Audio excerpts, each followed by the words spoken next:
Welcome back to the channel, everyone. Today we're going over how to make your own Beast Galeforce team, or I like to call it Beastforce. First we'll be going over what a Galeforce team is, how it works, the units you can use in that team, their builds, the best mythics for that team, and finally how to put the team together. So let's jump in. We have a lot to cover. So let's start with what is a Galeforce team. If you already know what a Galeforce team is and how they work, you can jump down to the time currently being displayed. But if you don't, let's explain it. So the idea of a Galeforce team is that you are able to wipe the enemy's threats out, usually within one turn. And in doing so, you can ensure yourself easy pots and also disabling a lot of the most powerful teams. Okay, let's show an example of that. So if we look at this team, we have a +7 Veronica with auto recovery, a Mirabilis +10, Dancer Sigurd +4, Duo Lift +1, a +10 Saros, a +10 Legendary Sigurd, and even a +1 Pet. This team, the way it will work is that it has multiple ways to engage on turn 1, meaning that you won't have the time to set up. It will also cover a large portion of the map with threat range, meaning that once the team begins, they'll have lots of dancers to throw enemy units in. Sigurd will allow an additional space of movement, allowing them to snipe a lot of your more vulnerable units. So let's show an example of how we can defeat this team using Galeforce. First we'll have Plumeria destroy this building. Then we'll have Naga smite Tibarn in. Tibarn has 2 points of engagement. He can either attack Pent, kill him, or Sigurd. We want him to attack Sigurd because he'll get into Wings of Mercy range, which is below 50% HP. So I'll have him go in. Goes in, gets hit, drops down, and most importantly, not only does he kill the unit, get in the Wings of Mercy range, he also activates his Galeforce. This is going to allow multiple units to come in and attack, such as Reyson.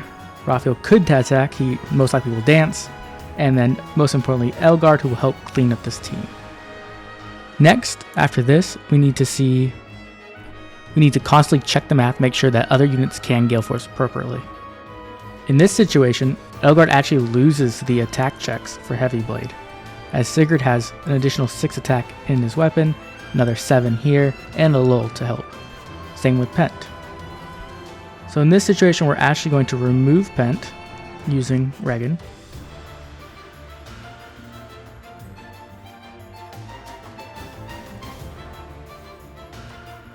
We'll have Reyson use her Canto to get out of the way. Tibarn has Dragon Effectiveness, which will allow him to kill Naga, which Edelgard can't. He also needs to be solo, which is an important thing to remember, so we'll have him come over here and kill Lif first.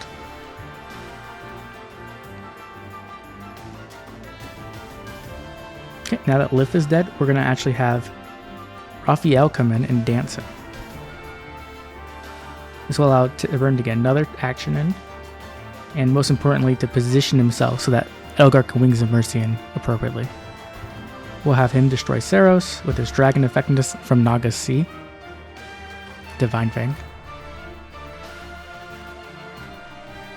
Okay, and then we'll have Edelgard teleport in. Edelgard can come in and just destroy Mirabilis. She'll get her free Galeforce from her weapon Twin Crest Power, and she'll also lower her cooldown on Galeforce by 2 due to Heavy Blade. She can then come in now and destroy Sigurd, and she will get the Heavy Blade check now because Sigurd no longer has Attack Res Bond 4 active.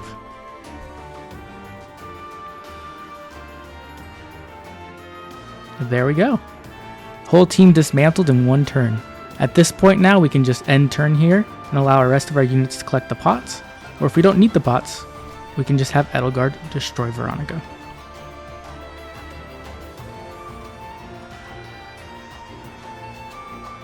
Okay, now that we have a clear demonstration of how the team works and how powerful it can actually be, let's jump into the different types of units you can use, how to build them, and where they fit best. Let's start with the newest unit and possibly the most powerful Galeforce unit in the game at the moment. First, her weapon, Twin Crest Power, gives special cooldown -1, allowing her a 4 cooldown Galeforce, which is easily achievable with special acceleration, which she has in her Beast slot, or through Heavy Blade, which she easily activates with her monstrous attack stat. As long as she is above 25% HP, she also inflicts attack and defense -6 on the foe, and stops follow-up attacks from her enemy and herself. This allows her to not only hit harder and take less damage, but most importantly, it makes it even easier to activate Heavy Blade. If she is transformed, she gets +2 attack, distant counter, and most importantly, an extra action if she initiates combat. This is the part of her weapon that just makes her completely insane. Like her Brave form, she can have up to 3 attacks per turn. But unlike her Brave form, she's blessable, which means she can be used in every season of Aether Raids. And most importantly, her B slot can be opened up for Wings of Mercy. This means that this Edelgard can not only act as an engagement unit, but can also teleport in and clean up. If that wasn't enough, her unique B skill gives her an additional +1 special cooldown, denies the enemy their special cooldown, restores 7 HP after combat, and gives 40% damage reduction from the foe's first attack in both phases as long as she is above 25% HP. This B skill allows Edelgard to act as an engagement unit, can go in by herself, kill up to 3 units, and have the weaker supports bounce off her. The last major thing Edelgard has going for her is that she's colorless, meaning she goes neutral against almost everyone. Let's discuss Edelgard's few weaknesses. First, Edelgard is not the best engagement unit if you want to completely sweep the enemy's team. This is due to 2 things, her movement and her effective bulk. As an armor, Edelgard has limited movement.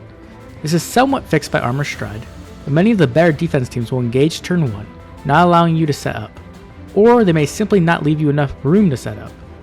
Also, her max movement of 2 limits who she can engage on or how well she can avoid traps. Second, the fact that she has extremely high defense and res at 44 and 39 makes it difficult for her to drop below 50% to allow other units to Wings of Mercy in and continue the Galeforce train. This is further compounded by the damage reduction and healing Armored Wall has built in. This does not make her a bad engagement unit by any means, but it does mean she plays differently than other units. Edelgard goes well with any other engagement unit or with another armored unit who can provide her with armored boots. She comes with almost every premium skill you could possibly want, so all you really need to do is inherit Galeforce and possibly Wings of Mercy on her. Let's jump over to her build page so we can get a better look at how to build her and how she can possibly be used. Okay, let's look at her 3 builds. The first build is her engagement build. This build focuses on her being smited in, engaging, killing as many dangerous units as she can, and then having the other units either kill themselves on her or bounce off so you can collect pots afterwards. As you can see, it's mostly her base build that she comes with the addition of Pivot, Galeforce, and the Death Blow Seal. If you want, you can even use Attack Defense solo, as she will most likely activate it for the most times. But if in the case that you need to bring in another unit with Wings of Mercy, it will deactivate the solo, and therefore I find Death Blow 3 to be a little more consistent. In order to show how Edelgard engages, which is completely different than any other Galeforce unit, let's jump to a video. You can see this is an example team of what you may be running in Astra season while using Edelgard as an engagement unit. We have over here Kanagis to help smite and to give armored march, and then Naga over here to give dragon effectiveness. You could even use Naga to smite if you would prefer that. So first we'll have Naga smite her in. She'll go in, taking out Eleanor.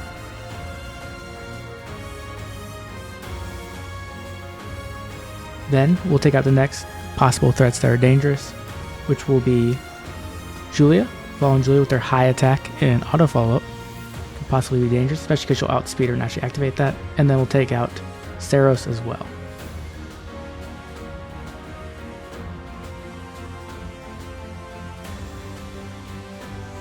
But as you can see, Edelgard's at full HP. This means that we can't Wings of Mercy in Plumeria to continue the Galeforce, or any other unit possibly, such as Regan. This means that Edelgard needs to be able to tank all the remaining units, which in this case she shouldn't have a problem with.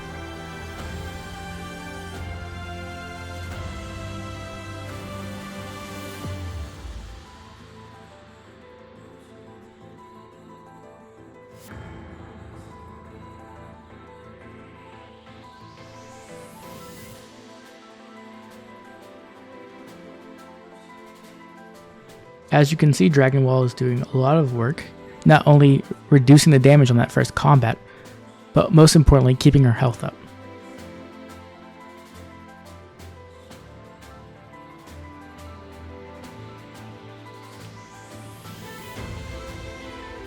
Now, we go back to turn 2, and we can easily finish this map, Edelgard destroying every single other unit, and even retreating if needed. Let's take a look at our second build, her Wings of Mercy build. In this build, we exchange her Armored Wall preference B slot for Wings of Mercy 3, and we change her Seal slot to Heavy Blade 3 to get the special acceleration needed to activate Galeforce. If you want to see a video of this build in action, go ahead and check out the intro, where you can see her completely destroy a team. Her last build is her Whale build. This build essentially is the plus 10 version of her Wings of Mercy build. You can do the same thing with the engagement build, just max out feathers, max out investment. Fallen Edelgard is easily one of the strongest units in the game, and she's an extremely fun Galeforce unit to use. If you have any inclination to try this out, or to try out any other really Galeforce team, I would definitely recommend picking up a copy of her while you can, while she's sparkable. Now let's move on to the next unit, Pirate Tibarn. Pirate Tibarn is an exceptionally strong Galeforce unit, arguably one of the best engagement units in the game. This is due to a few factors. First, his weapon gives special cooldown reduction, which allows to 4-charge Galeforce, which is easily achievable with special acceleration.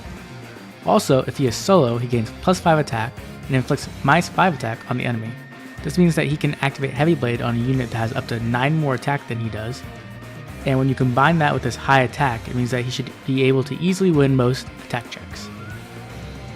While his speed is middling, his weapon fixes that weakness by giving a guaranteed follow-up attack, if he is solo. The fact that he's a colorless unit also means that he doesn't have many bad matchups.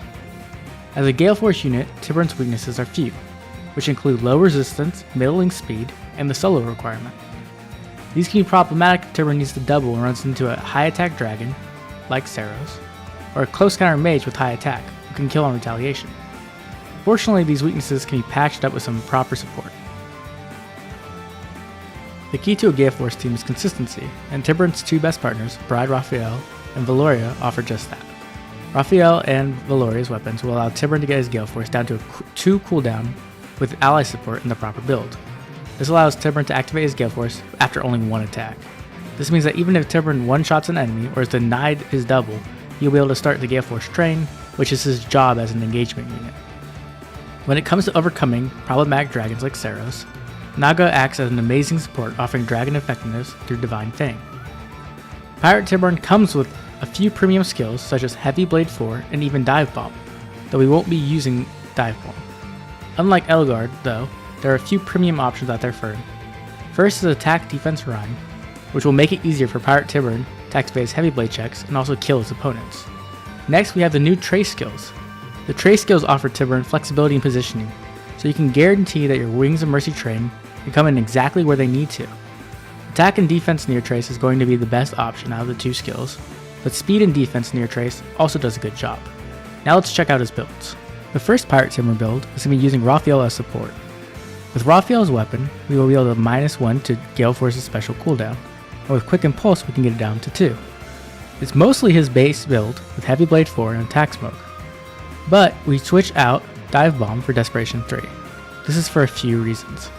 First of all, Dive Bomb will allow Tibarn to kill his enemy, but often won't let him get into Wings of Mercy range. This is because he will attack twice in a row, usually killing the enemy. Second of all, if you need to use a Lightning Trap to get into Wings of Mercy range, Dive Bomb is turned off. But in this case, Desperation will allow Tibarn to go in, hit the enemy twice and kill them, and still have the Wings of Mercy range activated due to the Lightning Trap. Our second build is using Velouria support, and works similar to the first build. The only difference being that we don't need the extra cooldown reduction from Quick Impulse. So instead we can run Death Blow 3 to add a little bit more attack, to make Tibarn a little bit stronger in killing his enemies and also activating Heavy Blade 4. You can use Attack Defense solo here, as often Tibarn will need to be solo to activate his weapon, but sometimes it may add a little bit too much bulk, which might make it difficult for him to activate or to drop down into the Wings of Mercy range. The final Tibarn build is going to be his Whale build, with +10 and +10 to Dragon Flowers. You can also switch out his B slot to one of the near trace skills if you want a bit more flexibility with the positioning. His C skill is going to be Attack Defense Rhyme 3, which offers just more than Attack Smoke, because it will make sure that his first engagement also goes better. Lastly, we have Quick Impulse. This is if you're using Rafiel. If you're using Velouria, go ahead and use the Death Blow 3 seal or Attack Defense Solo 3. If you want any footage of Pirate Tibarn doing his engagement, go ahead and check out the intro. Now let's move on to the next character, Naesala, a free-to-play option. Our first free-to-play option, Naesala, can work great as an engagement unit, but does have a few weaknesses. First, let's look over his weapon, Raven King Beak. This weapon offers some true damage based off the difference between Naesala and his foe's speed, and the Flying Beast transformation of extra movement and attack. The true damage can be a nice way to push through some of the more tanky frontline units you may run into Aether Raids. Naesala has a nice stat line with a good speed stat and good resistance, allowing him to easily double opponents and even take hits from some of the high attack dragons such as Saros or Duma. Unfortunately, his defense and attack are a bit lacking. This means he can struggle engaging on some high attack physical units and sometimes struggle with his heavy blade checks. Naesala's biggest weakness is that he does not have any special cooldown reduction in his weapon, which makes it more difficult to activate Galeforce. Luckily, Velouria and Rafiel can help with this problem. With the proper build and Velouria support, Naesala can get his Galeforce down to 2 cooldown, letting him activate Galeforce after 1 attack, which means he doesn't have to worry about doubling or one-shotting a squishy target. Rafiel, on the other hand, offers only -1 special cooldown reduction, meaning Naesala will need to double his foe to ensure he activates Galeforce. Other great supports are Mythics who can help him with the stats he is lacking, such as Regan, Altina, or Freyja offering attack, Naga or Mila for defense, and the dancers Peony and Plumeria to keep the Galeforce train going. There are a ton of premium skills to give Naesala, including any of the physical-based Rhine skills. Each of them will help in different ways. Attack, defense, Rhine will make it easier for Naesala to hit heavy blade checks and to kill his opponents. Speed and defense Rhine will make it easier for him to double and kill his foe. Lastly, attack and speed Rhine will make it easier to activate heavy blade and double. All of them are great options.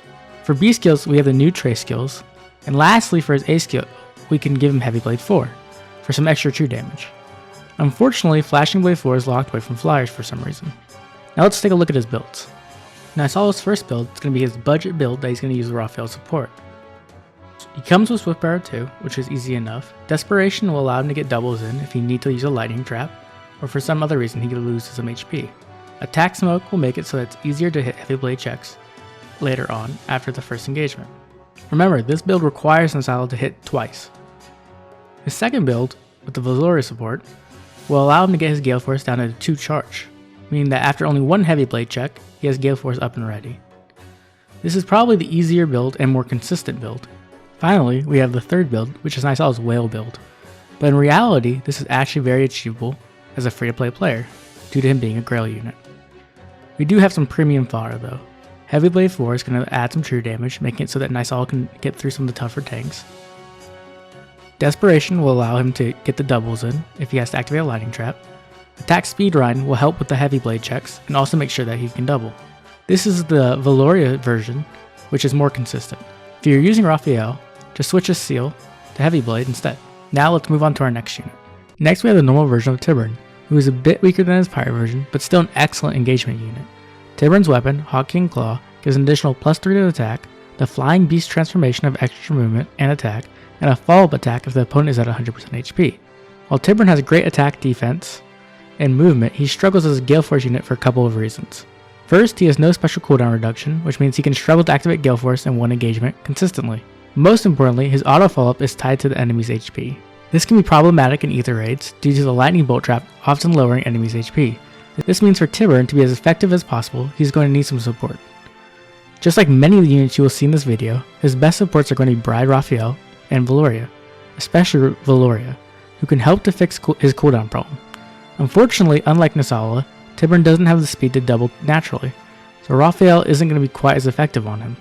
On the other hand, Velouria can make Tibarn into a consistent engager by helping to get his cooldown on Galeforce down to 2.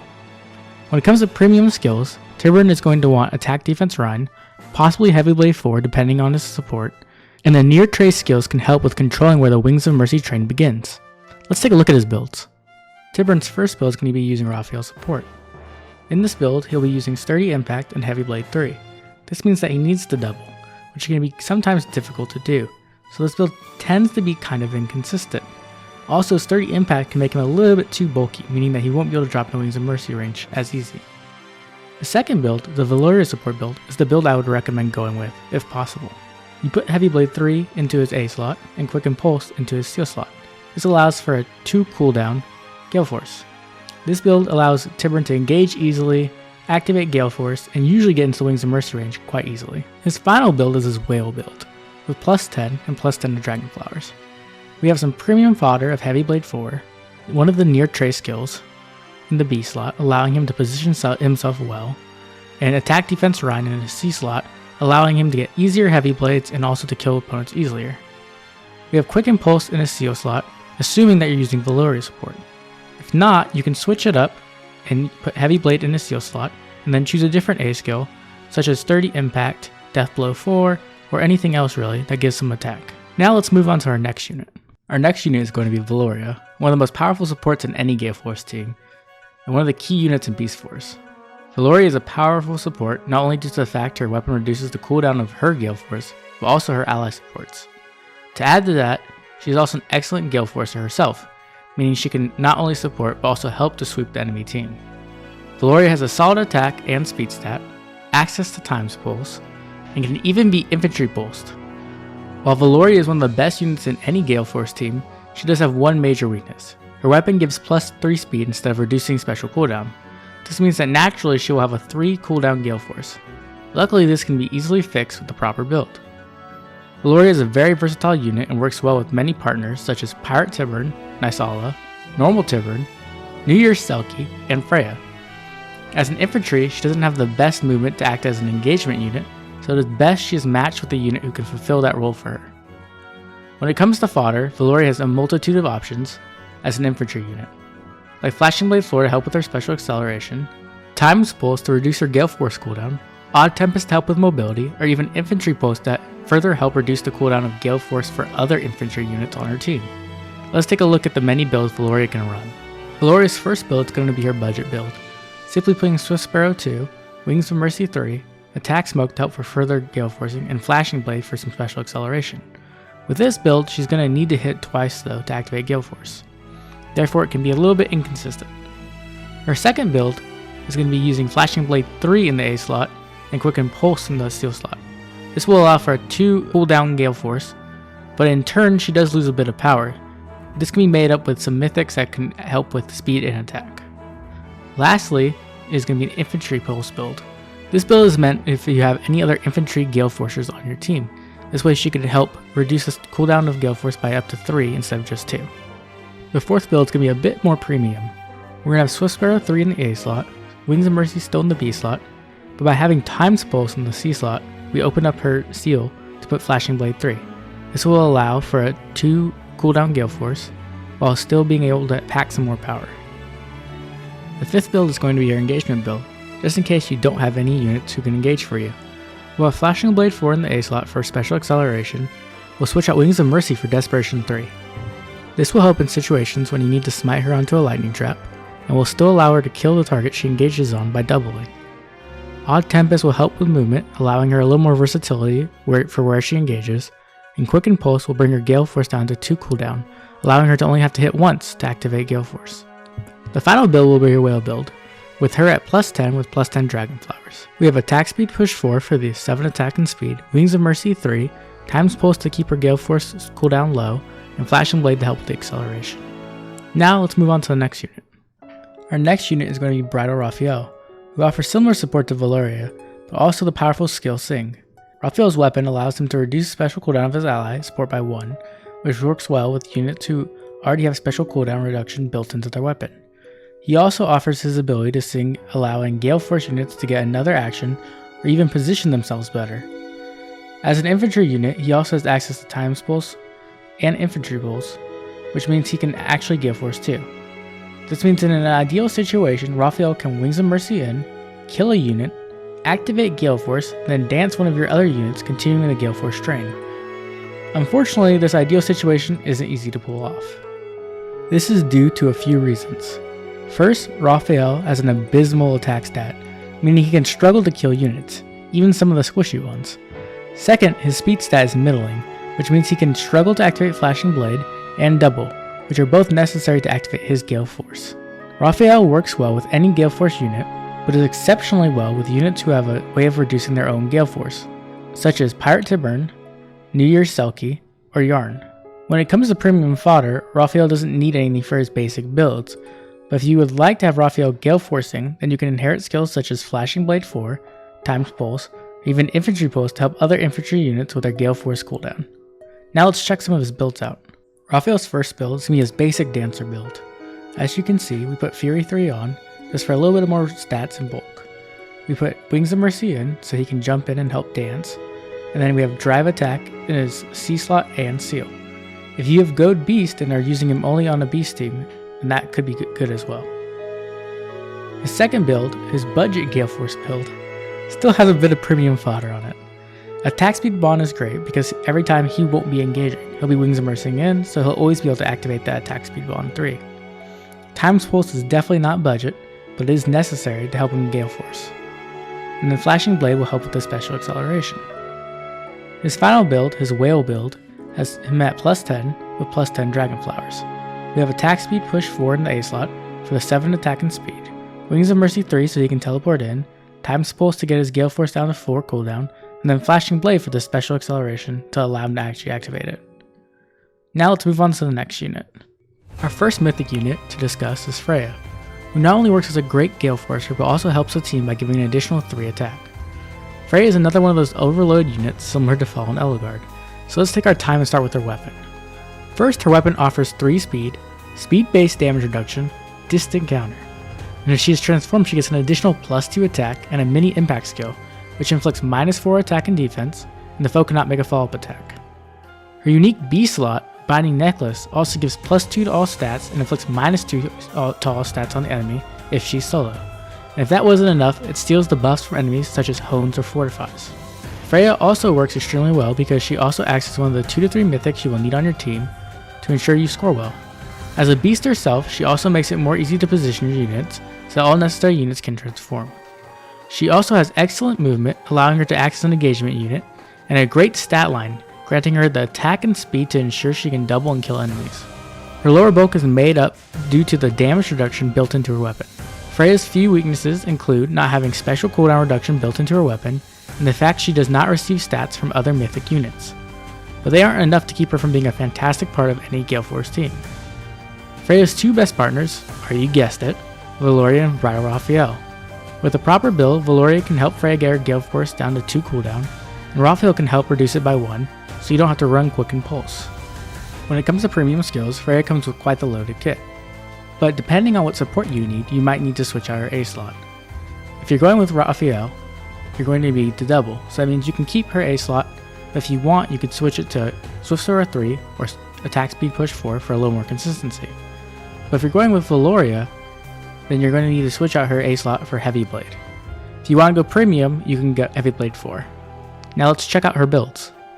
Freyja's first build is going to be using Velouria as a support. We're going to switch out her Attack Speed Solo 4 for Heavy Blade 3, and put Quicken Pulse in her Seal slot.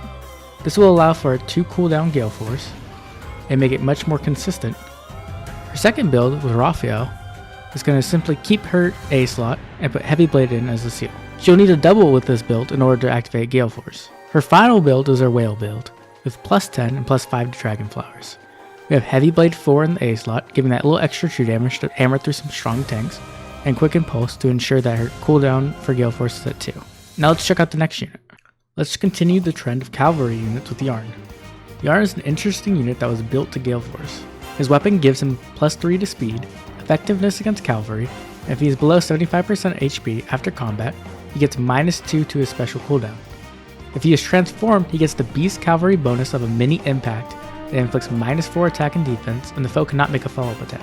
Yarne's weapon allows him to be a powerful engagement unit for a Galeforce team, but there are a few things we'll need to work around. First of all, with his weapon, we can effectively have a 3 cooldown Galeforce, but in order for it to become consistent, we need it to be at 2.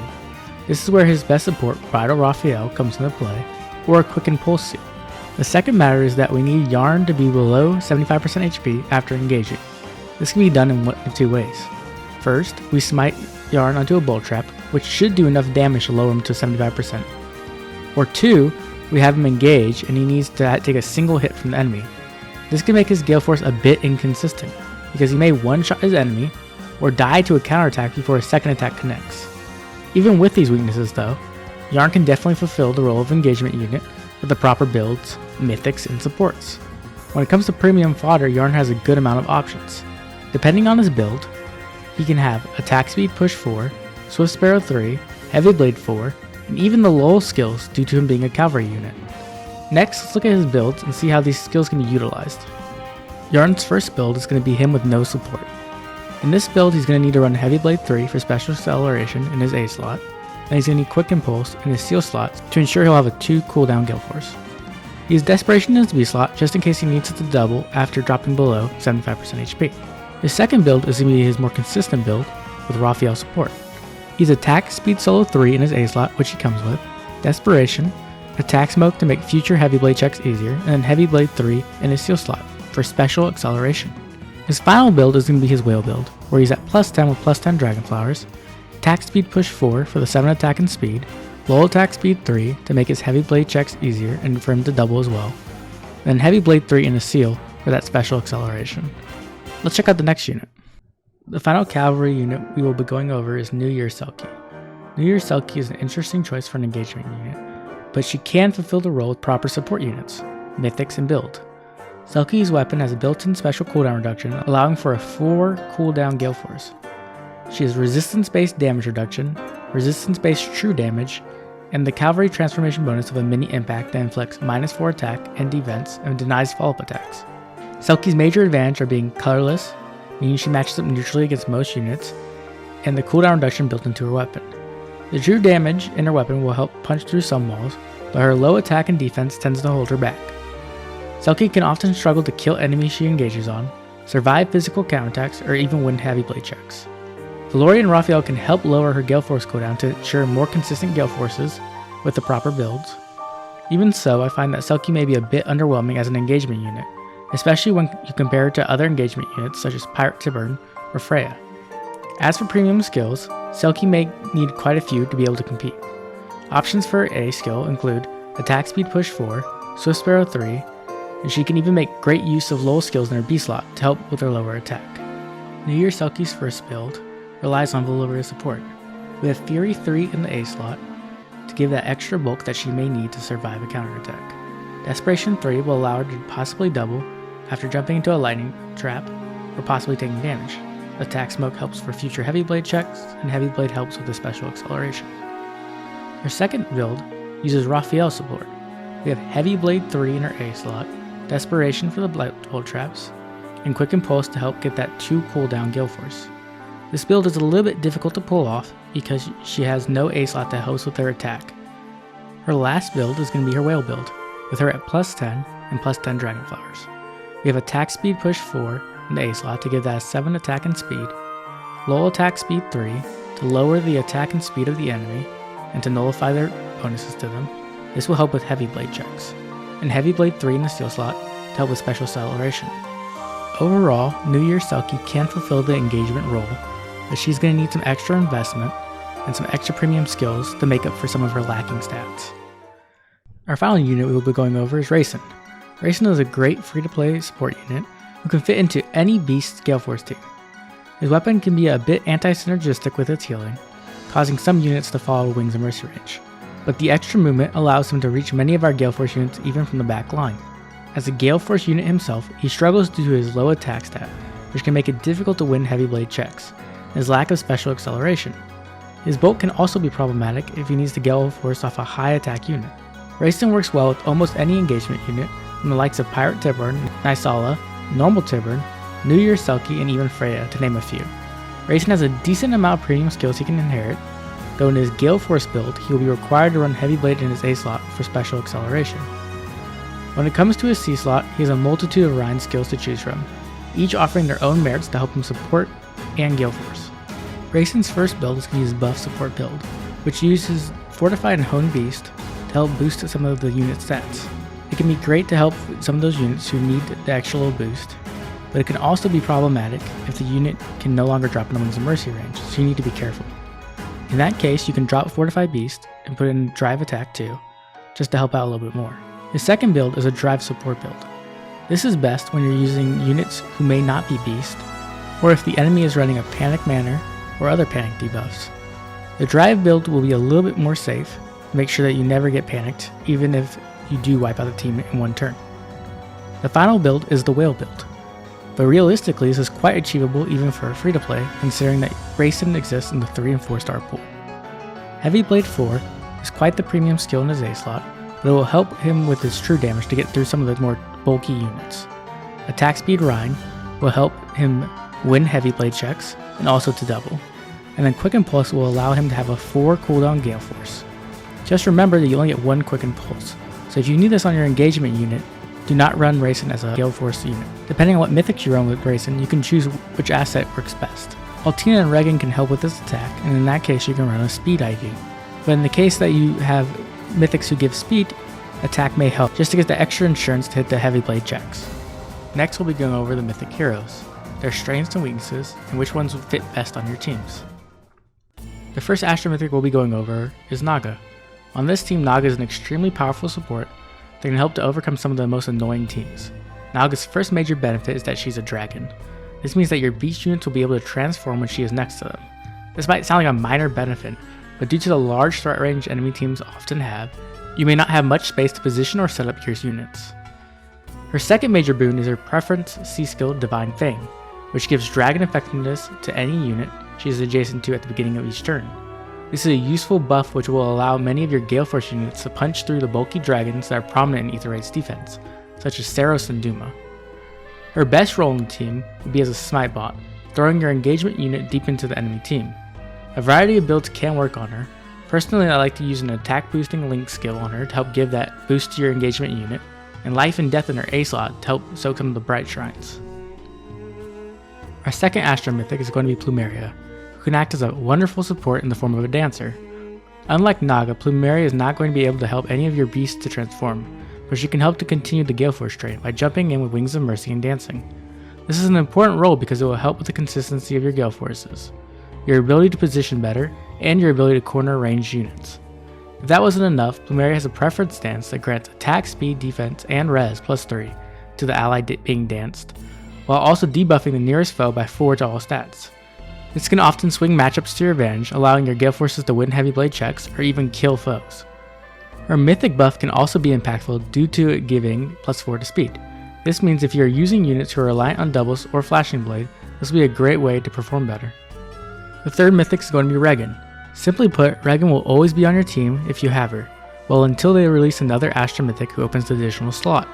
This means it's a no-brainer to include her on your team. First, she offers the best mythic buff for a Galeforce team, +3 to attack. This will help your Galeforcers win Heavy Blade checks and kill enemies. It's a great way to shore up those attack stats, especially on units who struggle with attack, such as Selkie or Reyson. Regan also works extremely well at clearing obstacles, repositioning allies, or even smiting in engagement units. This is all due to her Canto skill built into her weapon. This allows her to use her full movement to get in deep and then also safely evacuate afterwards. It's an invaluable skill that can allow you to pull off all kinds of amazing plays. As for builds, Regan can simply use her base kit if you like, but if you want her to offer some extra support with the Galeforce train, you can run 2 different kinds of builds. The first build is using her base build, but throwing Wings of Mercy in her B slot instead of the Lull skill. This build will allow Regan to jump in and kill an opponent, then Canto out of the way to let your Galeforce train keep on going. The second build will require you to have an available Quick Impulse seal.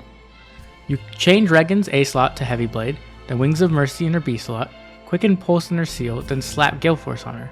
This allows Regan to join the Galeforce train, acting as a cleanup unit. Just be careful to make sure she's out of the way so your beast units can transform at the beginning of each turn. Our fourth and final mythic is going to be Altina.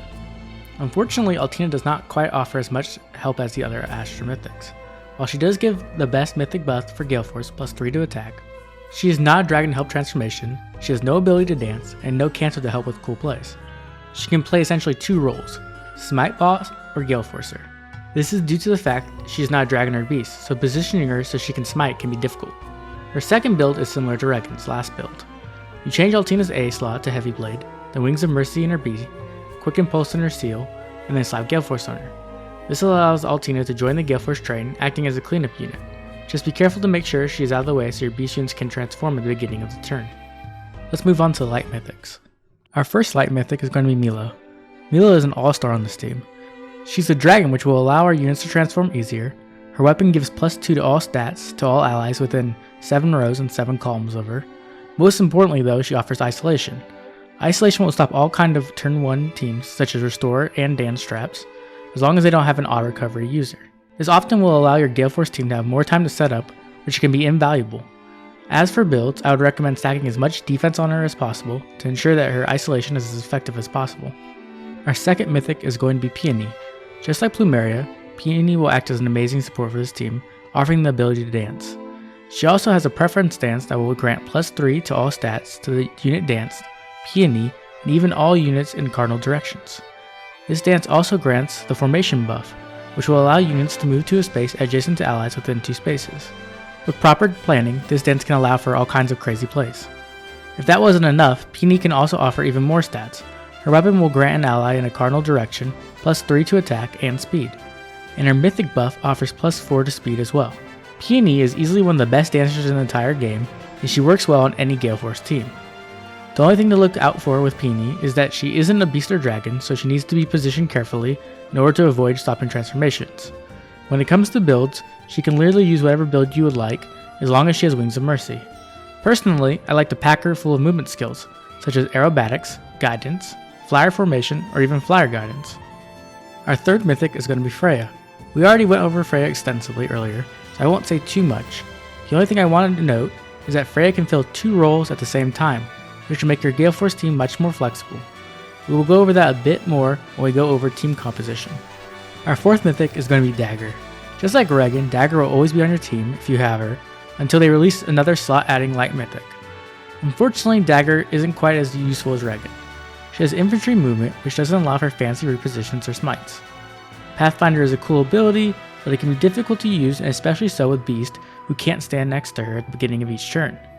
Lastly, her resistance buff can be useful, but it isn't a stat we need for this team in most circumstances. As for builds, you can keep her base kit and just use her to kill buildings. She can use Even Tempest with the Smite build to engage on even turns, but typically you want to engage on turn 3 to coincide with the Bolt Tower. Lastly, you can always build her similarly to Regan's last build and have her jump in with the Galeforce train. She does a good job of killing things, but she doesn't have Canto to get out of the way, so be cautious using her this way. Our final light mythic is going to be our oldest friend, Air. Like Dagger, Air is not the best light mythic suited for this team. She isn't a dragon or beast, so she hinders transformation. She also doesn't offer the most support like Peony. She can act as a smite support by equipping Aerobatics so she can position herself better to smite in engagement units. She can also equip Tamari Plus to help debuff the enemy's attack and speed by 6. There is a unique way to use her called Air Force. This is the build you would use. Essentially, you use Air to engage on a squishy opponent, then dance her and have her snipe one more. By then, she will be below 50% HP due to Fury and Lift Your Berg recoil damage, allowing a cleanup unit to Wings of Mercy in and start the Galeforce train. It can be a powerful strategy, but it does require Air to kill frontline units, which sometimes she can struggle with. Now that we're done going over all the mythics, let's jump into team composition real quick, so we can show an example of how to build a team. Time for the final and most important part of the video, team building. As you can see, team building is composed of 5 to 6 slots depending on which mythics you have available. Let's go over each slot and how they can be adjusted. Your first slot is going to be your engagement unit, such as Pirate Tibarn, Naesala, or whoever else. This is the unit whose job it is to engage on the enemy team and accomplish 3 things. First, drop the Wings of Mercy range. 2. Activate Galeforce. 3. Kill the enemy.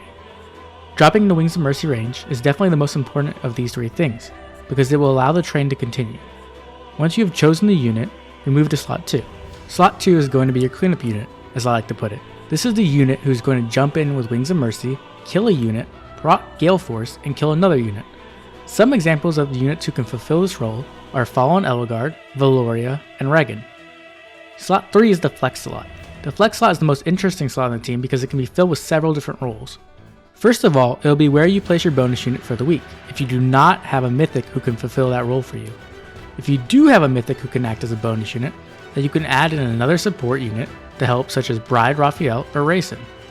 If you're looking to score the maximum amount, you may also need to put a third mythic unit here for scoring. Slot 4 and 5 are both mythic slots. These slots are reserved for the mythic heroes that are going to help you score higher.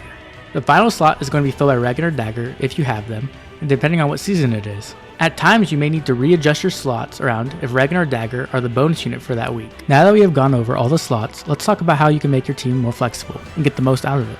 The best way to do this is simply to combine the roles of each slot together. You may be wondering what this means. For example, a unit like Freyja can act as your engagement slot while also fulfilling one of your mythic slots. By fulfilling both roles, Freyja can open up another slot so you can fit in another unit into your team. This is the best way to increase the power and most importantly, consistency of your team.